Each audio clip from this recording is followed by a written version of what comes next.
ఆ? ఎవరు నువ్వు ఇడ్లీ తిని నీ అబ్బా నా లైవ్లోకి వచ్చి నువ్వేంట్రా ఎలా మాట్లాడుతున్నారు ఉస్లెస్ ఏంట్రా కామెంట్ పిచ్చి కామెంట్లు పెట్టుకొని ఒక్కడ పీక నన్ను దెంగేస్తావు అర్థమవుతుందా చెయ్యి రఫ్ ఉంది ముందు ఆ కామెంట్ డిలీట్ చేస్తావా నాట్ చేతను లాగా ఒకటి కొట్టమంతు డిలీట్ చేయి ముందు నా లైవ్లోకి వచ్చి నాకే అంతవా అర్థమవుతుందా పిచ్చి పిచ్చి కామెంట్లు పెట్టామనుకో డిలీట్ చేయి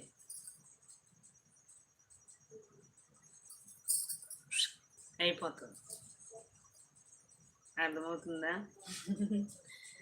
పిచ్చి పిచ్చి కామెంట్లు పెట్టాం అనుకో ఏ బొక్కలో నుండి వచ్చావో ఆ బొక్కలోకి వెళ్ళిపోతావు